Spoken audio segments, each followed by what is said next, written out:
Cruise told authorities he went on the 4-day purge based on the 2013 movie entitled The Purge. That purge cost him 3 consecutive life sentences for murder. Number 20. Setting an apartment on fire. Backdraft. A movie about a group of heroic firefighters is hardly the type of film you'd expect to influence a copycat crime, but it did. 18-year-old Glenn Jones of Lake George, New York, was watching Backdraft with his girlfriend when he got a brilliant idea. He wanted to be a hero, so he naturally decided to set his girlfriend's apartment on fire and put it out himself.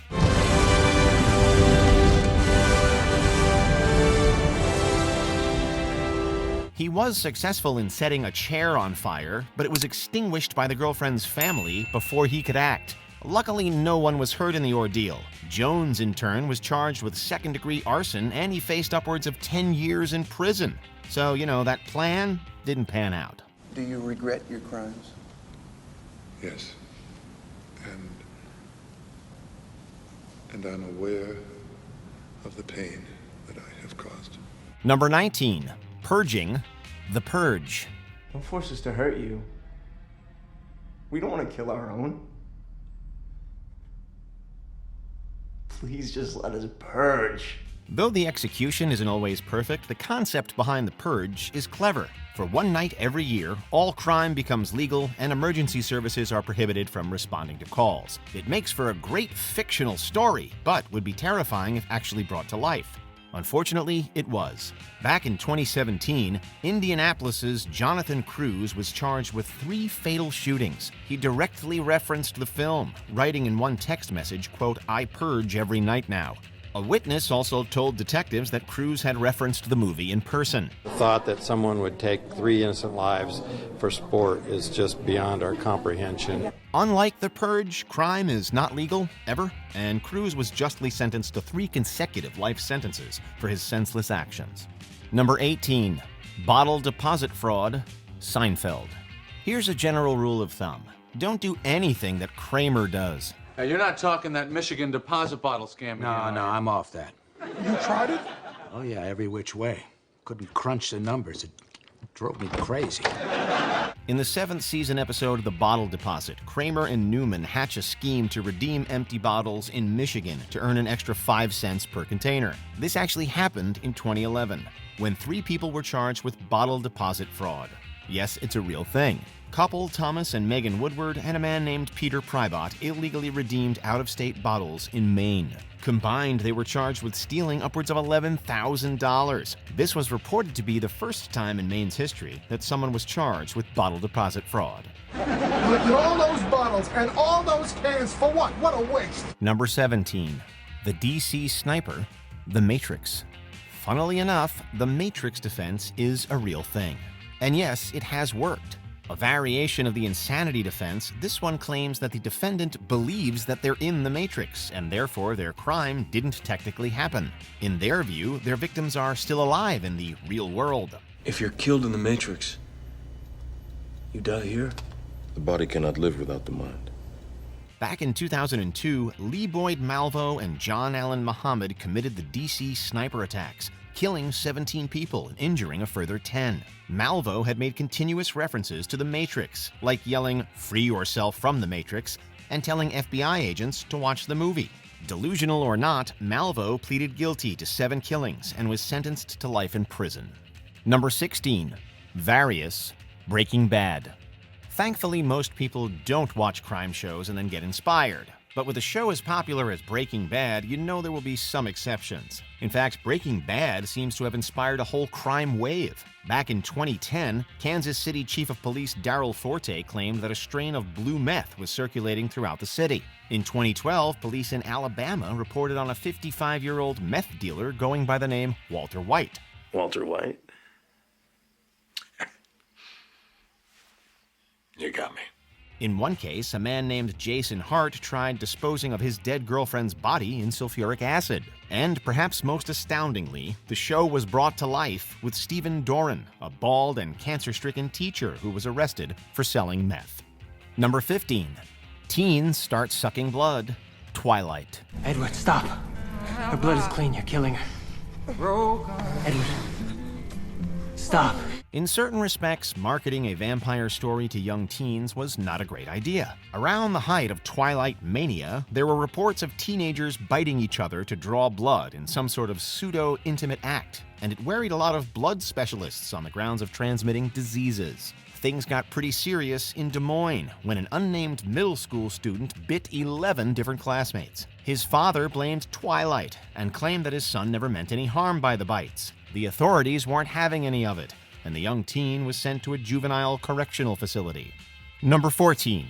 Russian Roulette, The Deer Hunter. Widely touted as a masterpiece, The Deer Hunter contains very famous sequences in which the main characters play Russian roulette. Needless to say, they don't go well. Stevie, you gotta do it. You don't do it, they're gonna throw you in a pit. They throw you in a pit, you're gonna die. Unfortunately, the movie inspired a huge number of copycat deaths, as people all around America began dying in Russian roulette accidents. Most of these occurred in the late 70s and early 80s when the film was still fresh in the public consciousness. While it's hard to count the true number of deaths, the National Coalition on TV Violence claimed that 25 lives had been lost as of 1981. That was just 3 years after the movie's release. What, you think it was loaded? Give me that!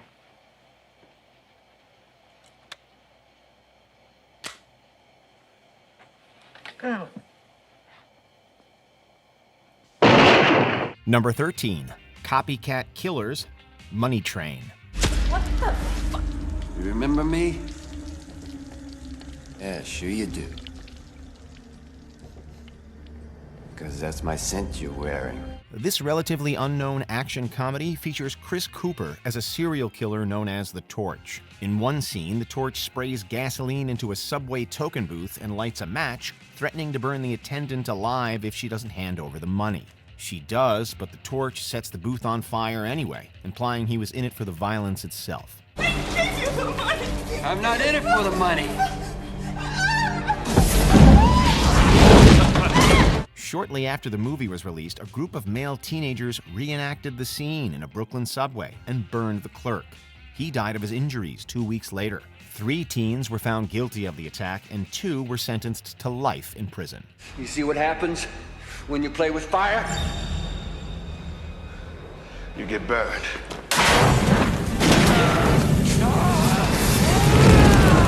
Number 12. Akasha Makes a Demand. Queen of the Damned. Akasha. Why so surprised, my love? You called, I've come. In 2002, a film based on Anne Rice's The Vampire Chronicles called Queen of the Damned was released. In the film, the late Aaliyah plays a powerful vampire named Akasha. This female vampire allegedly visited a young Scottish man by the name of Alan Menzies, promising him immortality in exchange for blood. Menzies listened to this fictional figure and killed his longtime friend. Menzies claimed that he felt paranoid around his friend, believing that he was going to kill him, so he took action in the worst way. Menzies was subsequently committed to a psychiatric facility and claimed that Akasha was still visiting him and asking for blood. Number 11. Robbing a few ideas, The Town. Ben Affleck wrote and directed this high-octane heist film, which is about a group of Boston criminals who decide to rob Fenway Park. In 2012, a group of 3 criminals undertook a robbery that bore striking resemblances to The Town. The 3 black robbers wore latex masks to make them appear white, just as the robbers in the film at one point used latex nun masks to disguise themselves. The criminals also robbed a few fancy tricks from the movie. They too dressed as police officers. They too doused the crime scene in bleach to remove DNA. And they too threatened an employee with personal information. Look! The Lindas want you to open this door. The men initially walked away with $200,000, but were eventually caught. Number 10. Becoming Patrick Bateman, American Psycho. Most people probably don't listen to the lyrics, but they should, because it's not just about the pleasures of conformity and the importance of trends, it's also a personal statement about the band itself. Hey, Paul! Ah! Christian Bale plays quite a convincing psychopath. Patrick Bateman has become one of cinema's greatest villains, but that hasn't stopped some from identifying with him. Back in 2004, a 14-year-old named Michael Hernandez killed his classmate in cold blood.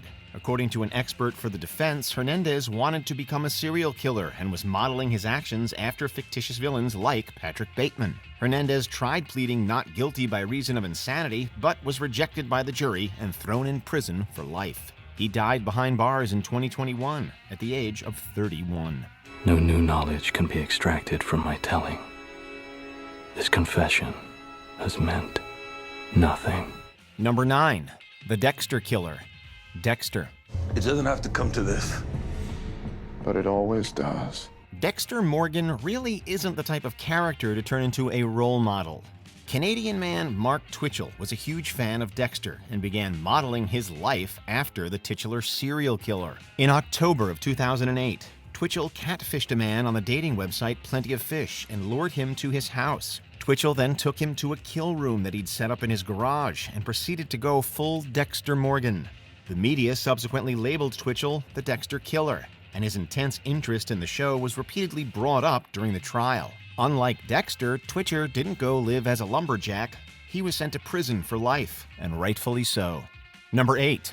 Slashers as role models, Friday the 13th and A Nightmare on Elm Street franchises.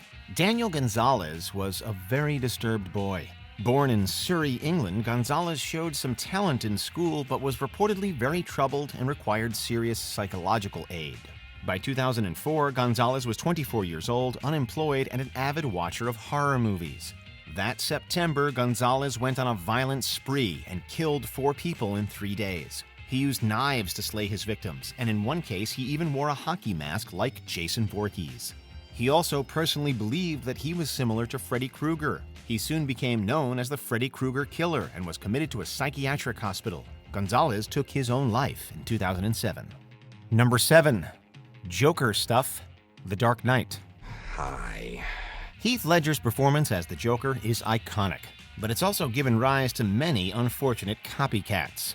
In 2009, a female high school student in Clinton, Indiana, painted and cut her face to look like the Joker. She then tried attacking a teacher with a kitchen knife. Luckily, no one was physically harmed. The student was then taken into custody and placed in the care of a psychiatric facility. Another offense occurred in 2020. St. Louis man Jeremy Garnier conducted a live stream in which he dressed as the Joker and threatened to commit a public bombing.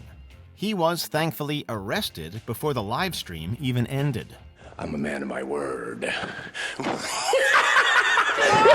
Number 6.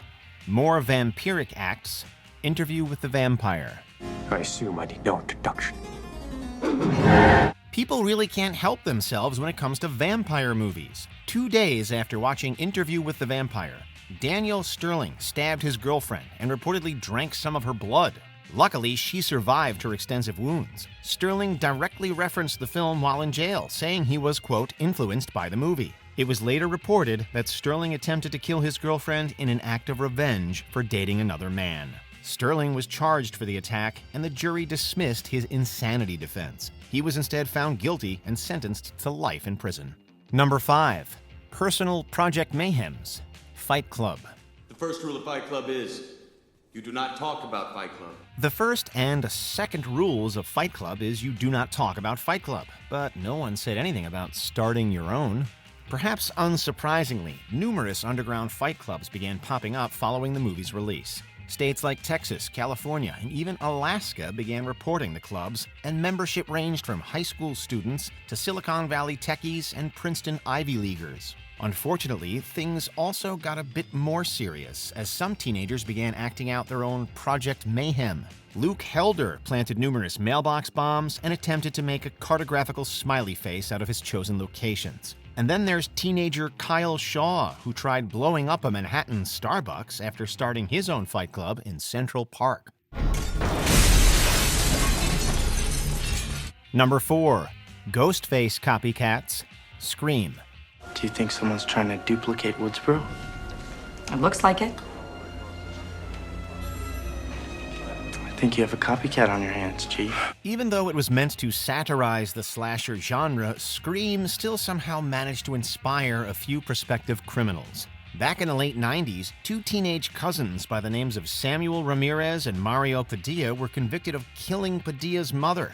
Preliminary hearings during the trial made repeated mention of their love for the Scream movies. A more obvious copycat crime occurred in Belgium when 24-year-old Thierry Jahardin killed a teenager while wearing a Ghostface costume. Jahardin later confessed that the crime was premeditated and inspired by the Scream movies, obviously considering his attire. Another copycat occurred in France in 2002 when a teen, known only by the name of Julien, killed his teenage neighbor while wearing a Ghostface mask. School officials have yet to comment, but this is known to be the same costume worn by the killer. Number 3. Alex's real-life droogs, A Clockwork Orange. You needn't take it any further, son. You've proved to me that all this ultra-violence and killing is wrong and terribly wrong. Stanley Kubrick's bizarre film is now considered a masterpiece, but it's also one of the most controversial films ever made. It was originally given an X rating in the United States, and the Kubrick family received loud protesters outside of their home. It also didn't help that numerous crimes were being pinned on the movie.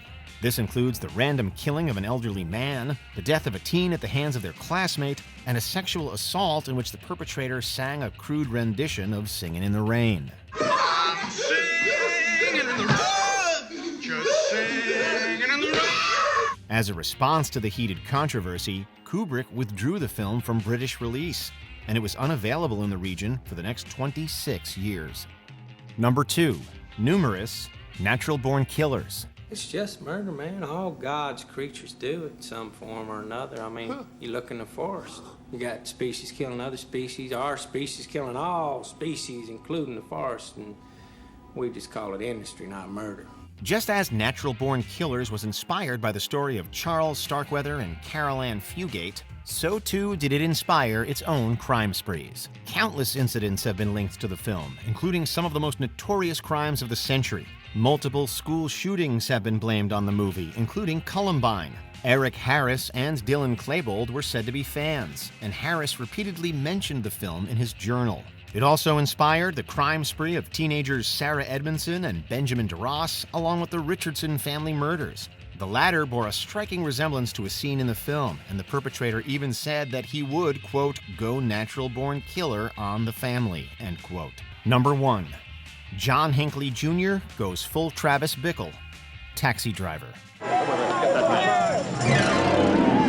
The genius thing about Taxi Driver is that it doesn't predict anything. It merely observes and comments on what's already there. And what's already there are lonely people with troubling thoughts. Sometimes these people tip over into violence. This is exactly what happened with John Hinckley Jr. I really want to... I got some bad ideas in my head. Hinckley dealt with severe emotional problems and developed an obsession with Jodie Foster after watching Taxi Driver. He began stalking the young actor and was resolved to kill the president in a deluded attempt to impress her. On March 30th, 1981, Hinckley attempted to assassinate Ronald Reagan. He failed, but wounded 4, including Reagan himself, and Press Secretary James Brady died decades later as a direct result of the injuries. Did you enjoy this video? Check out these other clips from WatchMojo, and be sure to subscribe and ring the bell to be notified about our latest videos.